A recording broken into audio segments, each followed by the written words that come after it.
of Germany. Welcome.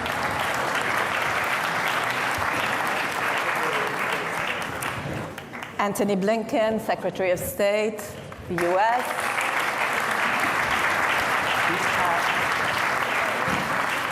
Nice to have you.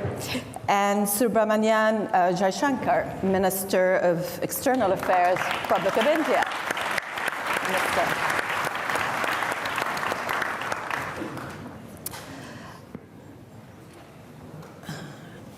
I hope that based on the topic of the session that you will not all agree with each other and we can have some sparks.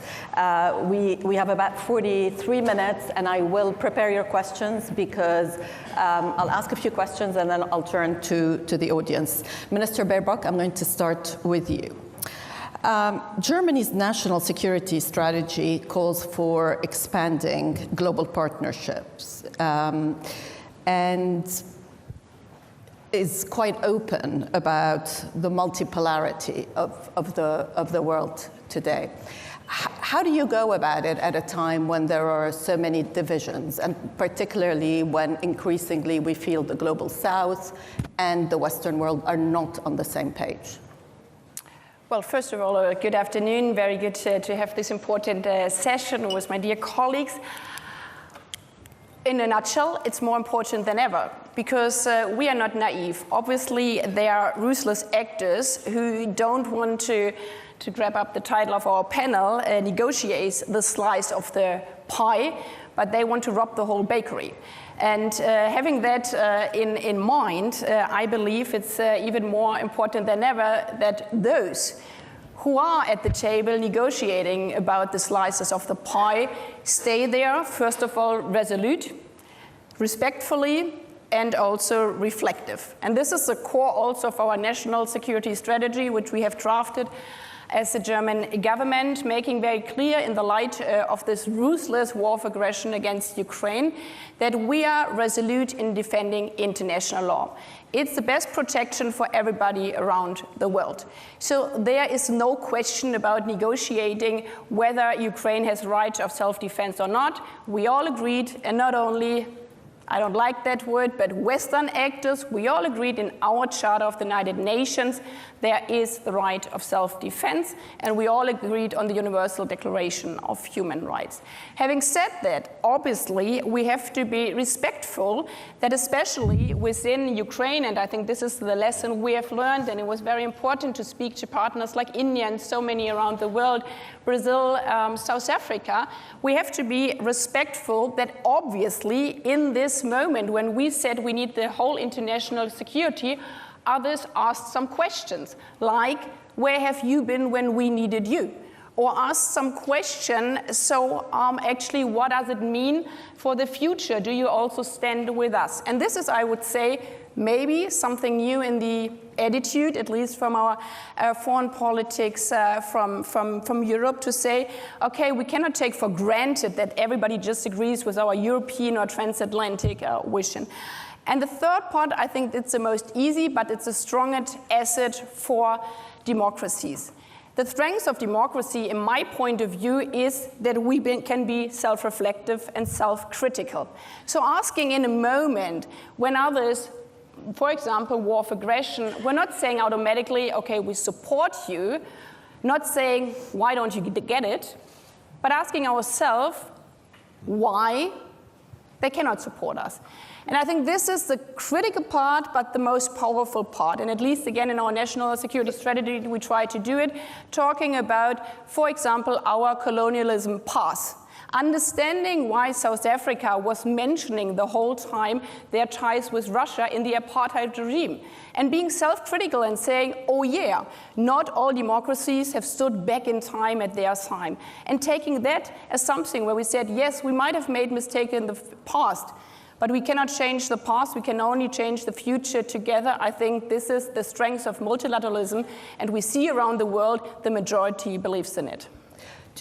Do you find that increasingly people are questioning more when it comes to, let's stick to Ukraine, and we'll get to Gaza in a minute, but on Ukraine, are people coming round to your point of view, or are they distancing themselves more? Well, to see it over the last 2 years, I mean, we've seen the 142 voting in the General Assembly, so it is a majority of states, because most of the countries in the world, like mine, we're not the biggest country in the world. We don't have the biggest military means, and this is for most of the countries. They know that the Charter of the United Nations, the rule of law, is their life insurance. So we see this big majority there. We see also the support. Many have traveled, and I think this is really important to give always the question of war of aggression a human face. It was not that we convinced some other actors in the world, but saying, now you have to stand with us. But when delegation traveled to Kiev, and not only Kiev, to Bucha, to Irpin, when they spoke, like we did, to the parents of those where their child had been kidnapped by Russia, then we give this situation a human face, and that's all about. And this is why it's so important to not only talk about state, but we talk about the people, talk about also the question of the rule of law in front of the International Criminal Court, for example, bringing crimes against humanity in front of the court. And there we see again the majority of the states is pushing for that one.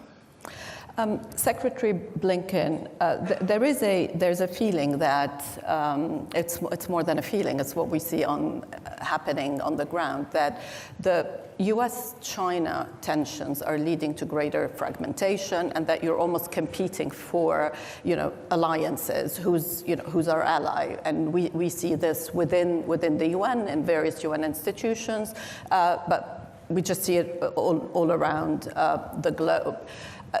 To what extent do you feel that you are challenged in your travels around the world on the fundamental questions? Well, first, it's wonderful to be with my friends, wonderful to be back in Munich at the security conference, known among all of us as speed dating for diplomats. But we've done a couple of things, and I'll come quickly to your question. From the start of this administration, we've made an investment, a reinvestment, in our alliances, in our partnerships, and in the multilateral system. We've reinvested, we've re-engaged, we've tried to rejuvenate, we've even reimagined. And the reason for that is simple. It's because it's in our interest to do it. Not a single one of the challenges that we have to face and that are so important to the interests of the American people can we effectively deal with alone, as powerful and as resourceful as we are. And so across the board, we've seen our comparative advantage as having a strong network of voluntary alliances, voluntary partnerships, and if you're not at the table in the international system, you're going to be on the menu. So it was very important for us to re-engage multilaterally, and we've done that. When it comes to strategic competition, and there's no doubt that we have one with China, there are a few things to be said. First, we have an obligation to manage that relationship responsibly. And I think that's something that we hear from countries around the world, and it's clearly in our interest to do so. And that's exactly what President Biden is doing. And when it comes to other countries, the point is not to say to country X, Y, or Z, you have to choose. The point is to offer a good choice. And if we can do that, and I believe we can and we have and will continue, then I think the choice becomes fairly self-evident. Over the last 6 or 7 months, we have engaged in a sustainable way with China. I just met my counterpart Wang Yi here in Munich, but that follows a series of meetings, notably, most importantly, President Biden and President Xi.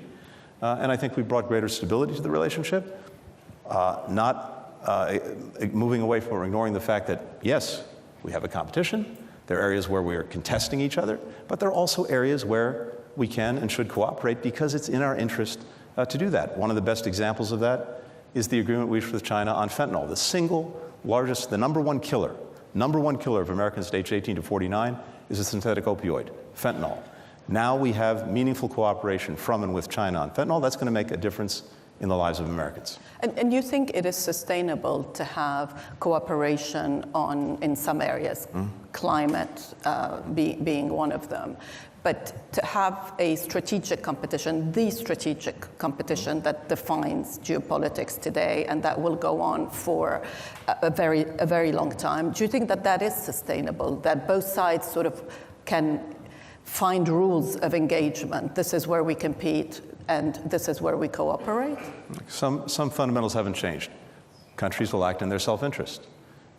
Where we have to compete, we will. Where we have to contest, we will. Where it makes sense to cooperate, we will. And I think you can do all of the above at the same time. But there's something else that's, I think, changed, and it goes back to the first part of the question. The very fact that we've re-engaged and rejuvenated, as well as reimagined some of our alliances and partnerships, along with the investments that we've made at home in the United States, the investments we've made in our infrastructure, the investments we've made in science and technology and chips, the building blocks of the 21st century economy, the investments we've made in climate technology. You put those two things together, investments at home, much greater alignment with partners and allies across the board in Europe, in the Indo-Pacific, in Asia, on how to approach a question as complicated as relations with China. That puts us in a position of much greater strength in dealing with all of the challenges that we have to deal with. Minister Jaishankar, India has more of a multiple choice mindset. Would that be right? From non-alignment to, I think you may have called it, or somebody else called it, all alignment. So you can pick and choose alliances, but you can also pick and choose topics. On Russia, for example, you still buy Russian oil. Is that okay with your counterpart from the US? Everything is, your relationship is fine, you can do whatever you want, whenever you want? Okay. First of all... I mean, you're sitting next to each other. No. So. First of all, delighted to be here. And I couldn't find a better set of people to be with on the stage. So thank you for whoever put us all together. Your question, do we have multiple options? Answer is yes. Is that a problem? Why should it be a problem? If I'm smart enough to have multiple options, you should be admiring me. You shouldn't be criticizing. Now, is that a problem for other people? I don't think so. I don't think so, certainly in this case and in that case, because, look, we try to explain what are the different pulls and pressures which countries have. And it's very hard to have a unidimensional relationship. Now, again, different countries and different relationships have different histories. If I were to look, say, between the US and Germany, it is rooted, there's an alliance nature to it. There's a certain history on which that relationship is grounded. In our case, it's very different. So I don't want you to even inadvertently give the impression that we are purely and unsentimentally transactional. We are not.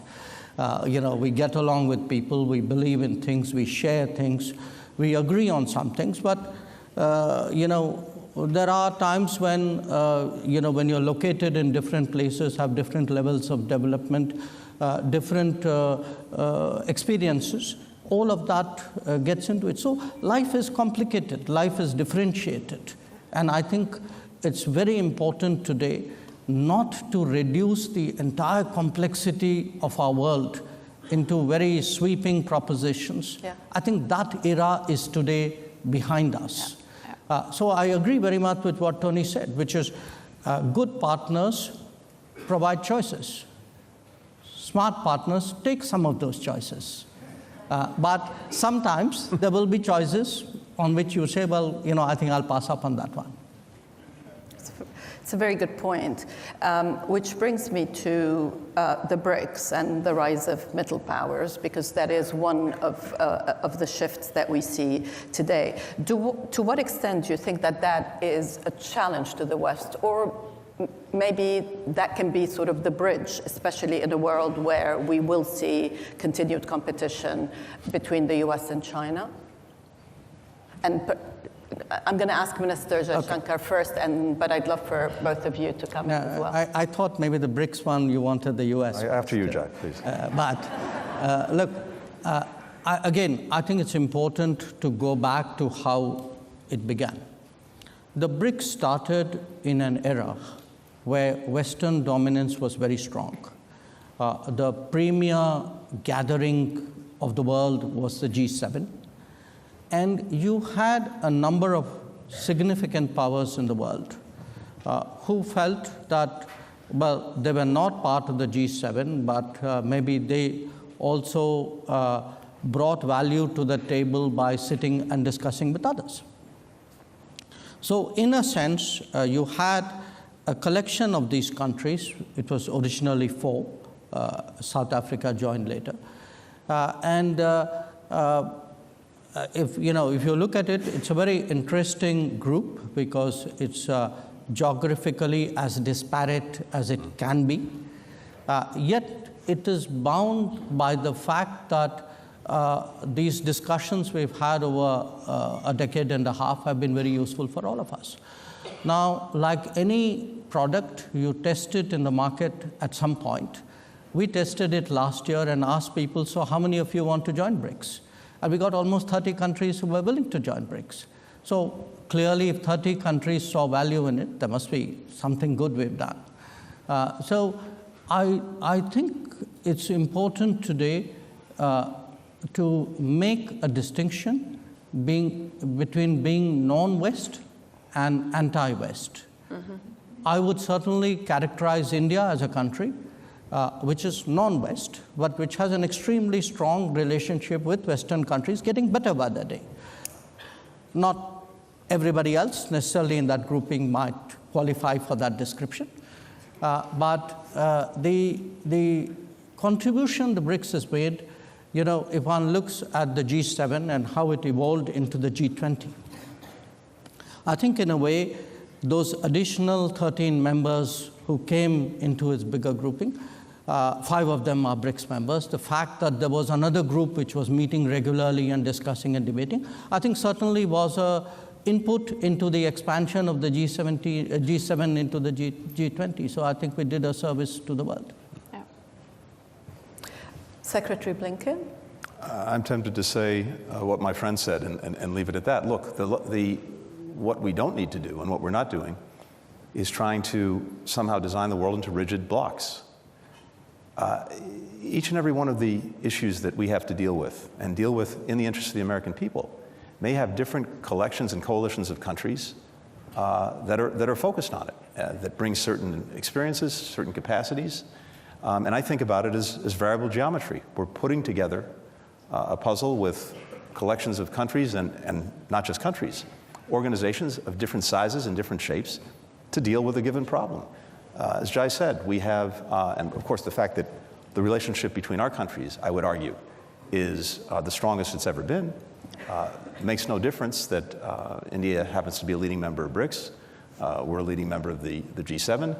We have the G20, and we have a multiplicity of things that we're doing together every single day in different ways of organizing ourselves. India and the United States working together in AUKUS, working together, in the Quad, working together in a variety of other fora. All of this goes to the point that the complexity and the multiplicity of the challenges we have demands that we find different ways to work together, and this shouldn't be done on an exclusive basis. Look, our default, of course, is to work in the first instance with fellow democracies. That's only normal and natural, but we are not only willing, we are actively working with any country that wants to solve a particular problem and wants to do so within the context of a rules-based order. That's the way we approach things. Speaking of a rule-based order,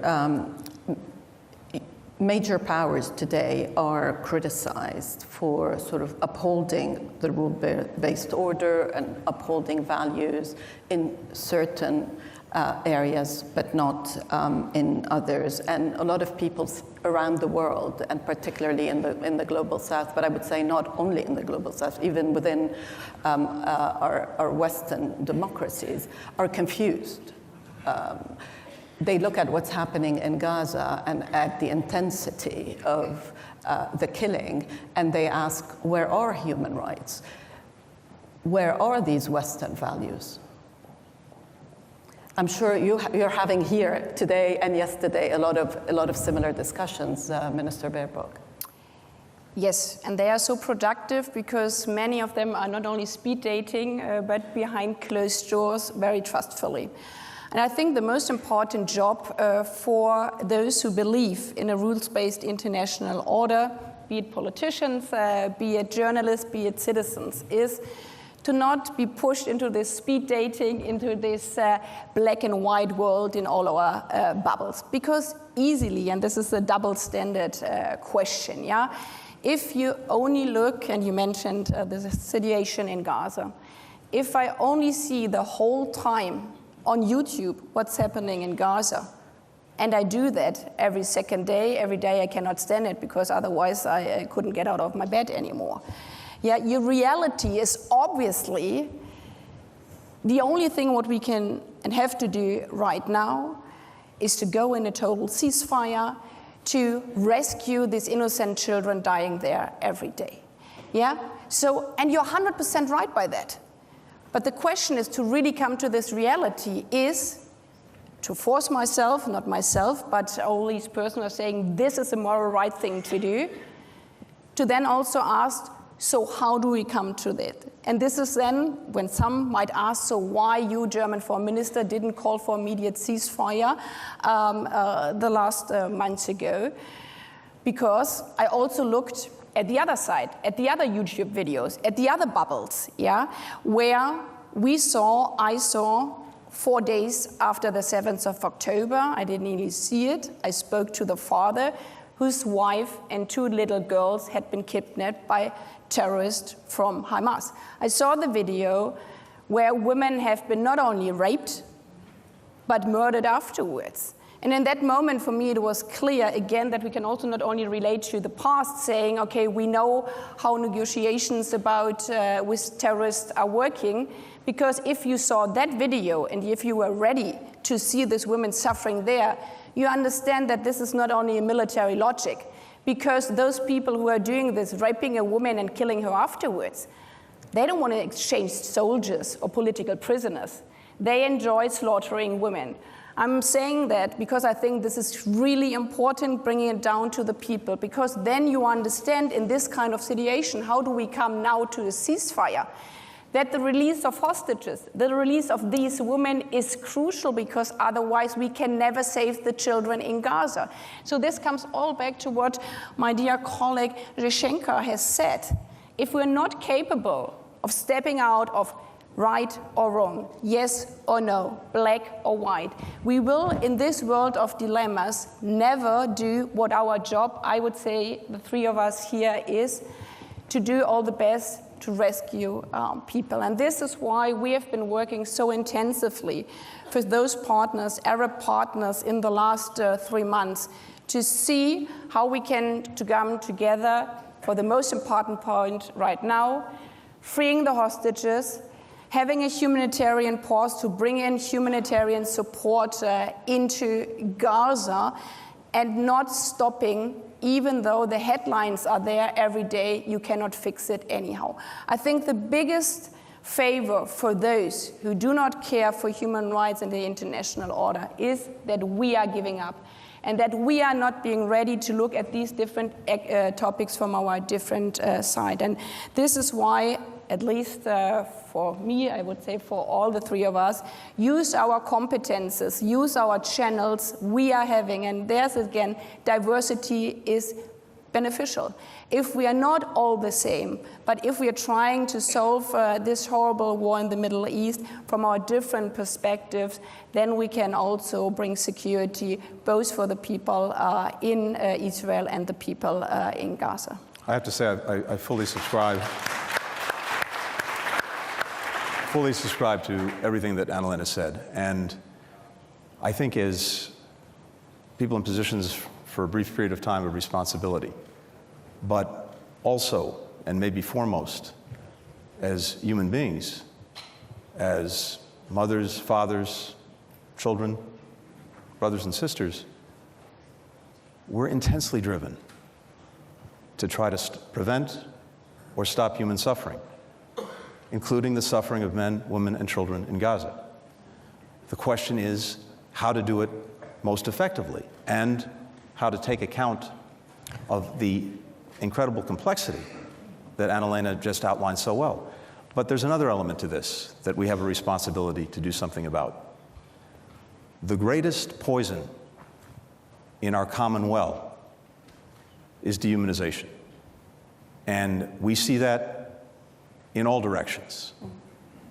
And if you lose sight of the humanity of someone else, then your heart is hardened to a point where anything is acceptable and anything is possible. Part of our responsibility is to do what we can, to push back, to avoid, to call out dehumanization wherever it's coming from, in whatever direction. Because if we can't get at that, it's very hard, if not impossible, to do other things. One of the criticism that I think, I'm sure you hear a lot is US policy has, of course, shifted in the last couple of months, but yet you want the fighting to stop, but there is no sign whatsoever that you're not willing to send weapons to Israel, for example. So that also confuses people. You know, when they look at the rhetoric versus the action, what would you say to that? Well, first, we're committed to Israel's security. That's been clear from day one. It remains clear. And we understand and support the proposition that Israel has to find ways to make sure that what happened on October 7th never happens again. So we start there. But we've also said, and not only said, we've acted on the proposition that, of course, the way Israel does that matters profoundly. The way it does it in terms of trying to ensure greater protection for civilians who are caught in a crossfire of Hamas's making. That's absolutely essential. Making sure that people in need get the assistance they need. We are working on this every single day. And as we've seen this evolve over the last 4 months, things have happened as a result of our engagement, our intervention, that I would say probably would not have happened, almost certainly wouldn't have happened without it. But it's not enough. It's insufficient. And that's why we're at it almost literally 24 hours a day. May I add something on that? Yes, sure. Because for the full picture, and this is what we are discussing, and this is a good thing, in these horrible times I'm always trying to see the glimpse of hope at the horizon. The good thing is that over the last 3 months, all these discussions were helpful in a way. First, we didn't have any humanitarian support. Now we have at least a few trucks, not enough trucks, but also from the other understanding, and this is why I totally agree with the security guarantees for Israel. You cannot just say we need a ceasefire and the Israeli government, the IDF has to stop, and then we just wait and see what happens to the regrouping of Hamas. No, we have to give an answer to both legitimate security concerns. So our part of discussion is, for example, in the north. If people go back to the north, how do we, as an international community, secure that Hamas is not regrouping there, misusing against civilians as human protection shield? And this is also part of our common international security response. Minister Jaikanka, what is the view from India? What would you, if you had some advice for your colleagues, what would you tell them? Well, I don't have advice for my colleagues, though I think all of us follow the enormous efforts which Tony is putting in right now. But look, the way we look at it, there are different dimensions, different elements to this. Number one, we must be clear that what happened on October 7th was terrorism. No caveats, no justification, no explanation. It was terrorism. Number two, as Israel responds, it is important that Israel should have been very mindful of civilian casualties. that it has an obligation to observe international humanitarian law. Number three, the return of hostages is today imperative. Number four, there is a need for a humanitarian corridor, a sustainable humanitarian corridor to provide relief. And eventually, there has to be a permanent fix, a long-term fix, otherwise we're going to see a recurrence. And I think today, certainly India has long believed in a two-state solution. We have maintained that position for many decades. And I think today many more countries in the world today feel not just that the two-state solution is necessary, but it is more urgent than it was before. Let me take a couple of questions. I think there's a gentleman there, and then there, and there. Okay, three. Let's take all three questions. Actually, we'll take four questions very quickly. Four is here? Yes, four is there. Natalie Tocci, Rome. A question, in fact, both to Secretary Blinken and to Foreign Minister Baerbock.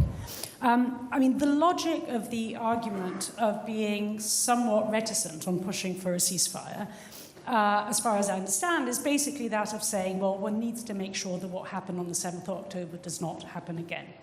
And so the question that I ask you is, do you think that what is happening now, what has happened over the last 4 months, will actually reduce the chances of what happened on the 7th of October happening again? Will it actually make Israel more secure or not? Okay, so there's... Okay, Then so I thought that question was that side, but okay. Oh yeah, thank you very much. Alexei Goncharenko, member of the Parliament of Ukraine. Secretary Blinken, you said those who are not at the table are in the menu. Ukraine was at the table in Budapest when we voluntarily gave up our nuclear weaponry. Now we are in the menu. So the question is, what is the way for us? We are confronted with a nuclear power. Either we will become member of NATO, alliance with a nuclear power, or we should restore our nuclear status. I don't see any other option. What option do you prefer, and what you will answer on this? Thank you very much. Okay. There's a question here, a question there, and then we'll do one round. Would that be okay? Yes, I mean, I have that. Yeah, here we go. Thank you. My name is Shafiq Abram from Egypt. My question is to Secretary Blinken. You've invested an incredible amount of time trying to bring a settlement in the issue of Gaza. And at the very same time, we all feel in the region that things can spill over in a very dramatic way. Especially, there are many excuses of why not to have a solution, but to do things step by step. That is not going to work. So my question to you is, sir, why, with all the countries, including the United States, including the UK, just what Cameroon has just said, proclaiming a two-state solution is not something the United States puts on the floor now, Okay. and be able to achieve that? Thank you. Thank you. Finally, there's a question there, and then I'm afraid. I have a loud voice. I don't need a microphone. Hello, my name is Masih Ahmadinejad. I'm an Iranian troublemaker for mullahs, and I have a simple question. We cannot talk about global security by forgetting about Iran, by burying the human rights abuse under the carpet. I'm here today with a woman who was in the front line of last year's uprising. She was shot in her eyes. She lost her eyes because of the Revolutionary Guards. So my question is very clear. How we can reach to peace and security in the world without designating the Revolutionary Guards as a terrorist organization, which the United States of America did that, thanks. But why the allies are not following the United States? Okay. The democratic countries are not as united as autocracy, because Islamic Republic is helping Putin, is helping Hamas, all the proxies in Yemen. So as we see, unfortunately, dictators are more united than democratic countries. Do you have any common strategy to isolate Islamic Republic and address Khamenei and his gang of killers the way that you address Putin? Thank you so much. to all three of you, you can pick the question you want to answer. I know one was directed, a couple were directed at Secretary Blinken. So maybe you start. Good. Yeah. So to the question, is Israel more secure now, after 4 months after October 7th? I think the answer is, in the near term, in the immediate, yes, it is, in terms of dealing with the immediate threat, the horrific terrorist group that attacked it in the most unimaginable ways on October 7th. Is it more secure for the long term? That's a different question. Because the fundamental question we have to ask ourselves is, and Jai mentioned this, how do we make sure that this cycle, one way or another, doesn't repeat itself, whether it's a year from now, 5 years from now, or 10 years from now? I think there's an extraordinary opportunity before Israel in the months ahead to actually, once and for all, end that cycle. And it's because there's some new facts that didn't exist before when there were efforts to make peace between Israelis and Palestinians, starting with the fact that virtually every Arab country now genuinely wants to integrate Israel into the region, to normalize relations if they haven't already done so, to provide security assurances and commitments so that Israel can feel more safe and more secure. At the same time, there are genuine efforts underway, led by Arab countries, to reform, revitalize, revamp the Palestinian Authority so that it can be more effective in representing the interests of the Palestinian people and could be a better partner for Israel in that future.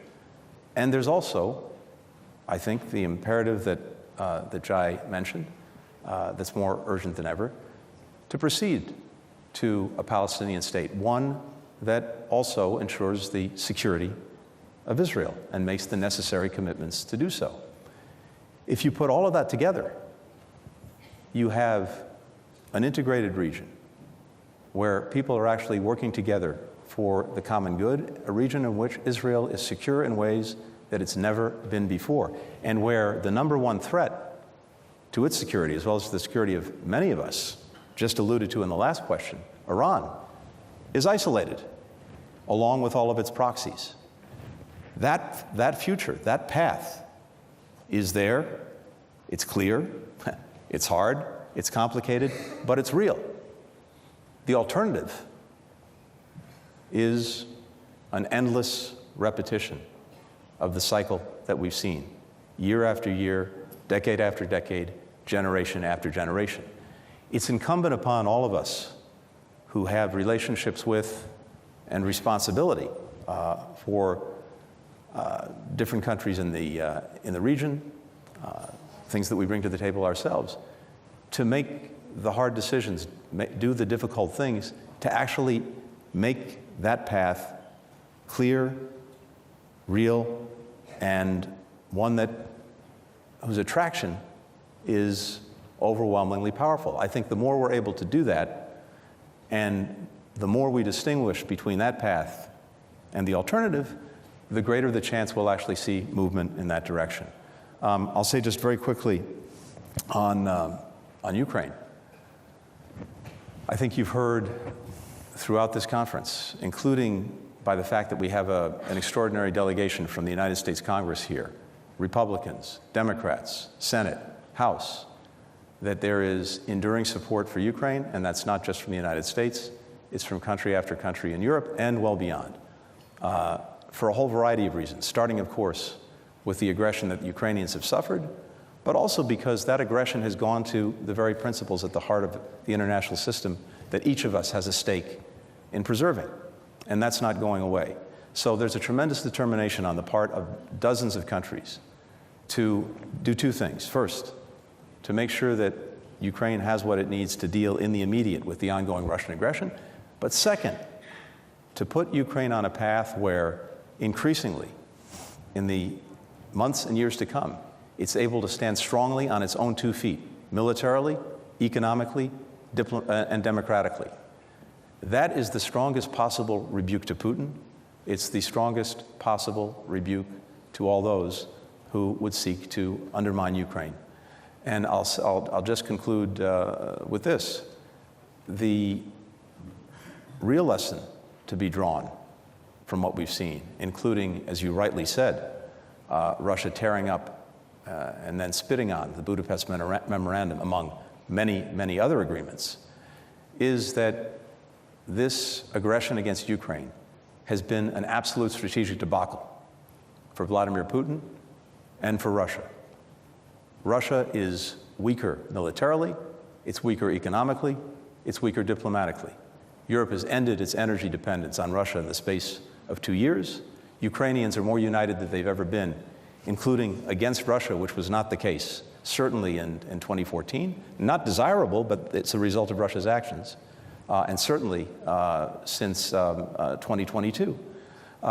We have a NATO alliance, a defensive alliance, with no intent of ever attacking Russia, only there to defend its members, that is now stronger and larger. All of this a result of actions that Russia has taken, precipitating the very things it said it wanted to prevent. So I think as those lessons are digested, not to mention the horrific losses that Russia has suffered as a result of Vladimir Putin throwing its young men into a meat grinder of his own making, I think the more those lessons are digested, the more you're going to see that this is not repeated.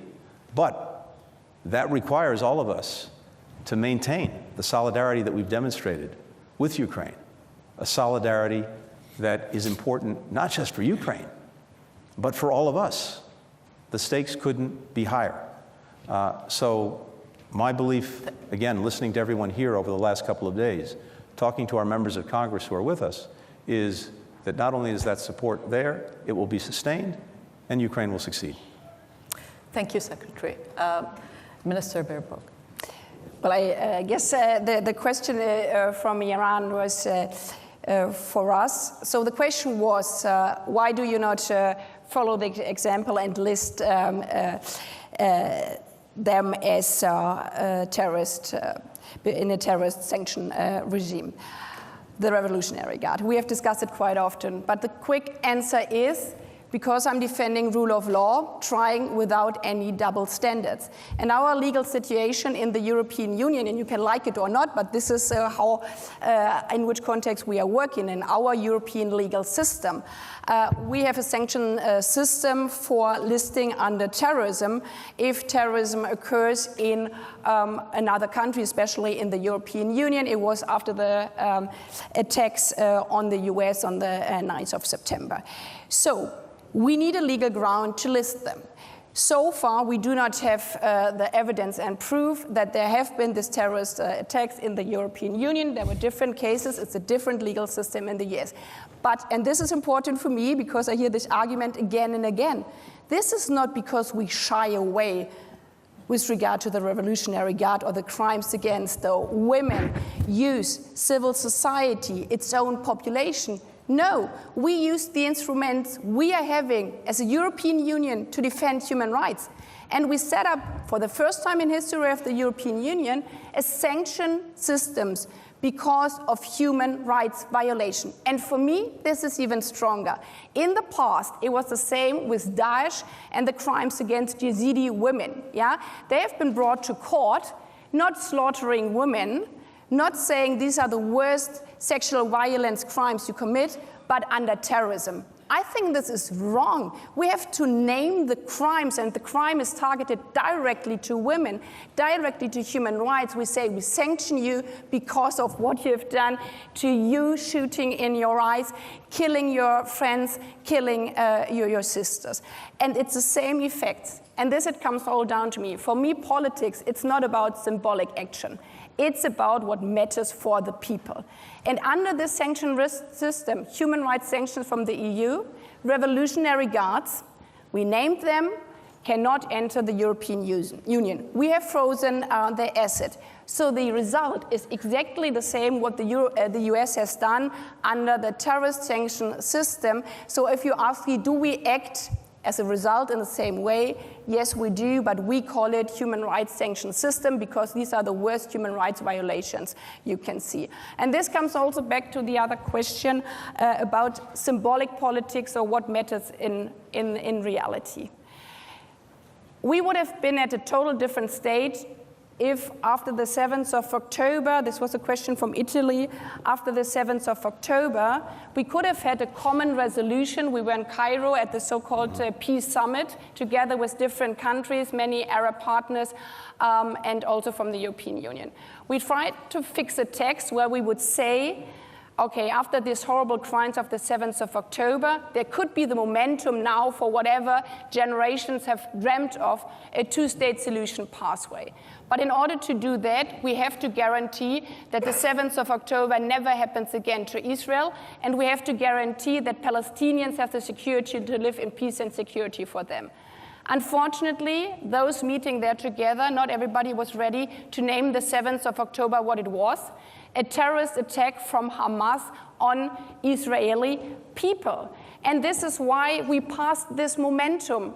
I regret it, but this is how life is. So now again, we have to work again. If we now, after 4 months, where we see that the current situation only brings misery for everybody, if we can regroup again, and this is why what we have described before, for us it's so important to work together as European Union, as the US, with Arab partners to find what we need, guarantees that Israelis can live forever in security, that the 7th of October can never happen again, and the same counts for Palestinian people. It has to be a irreversible path towards a two-state solution, and this is our job, which we have to do right now, and we can only do it together with the different partners. Neither the US, definitely not Germany, but also not one Arab country alone can go this path. We have to group and unite together for the peace in the Middle East. Inshallah, as they would say in the Middle East. So I'll just take a minute. 1 minute, yes. I think a very large number of countries, especially of the global south, believe that terrorism shouldn't be countenanced or justified, but they equally strongly believe that a two-state solution should not be delayed. These are not choices. These are both musts. And unless we are able to address both these issues, we are not going to really solve the problem. Well, thank you all. I know that we've gone over time, so apologies for that. And thank you to the audience.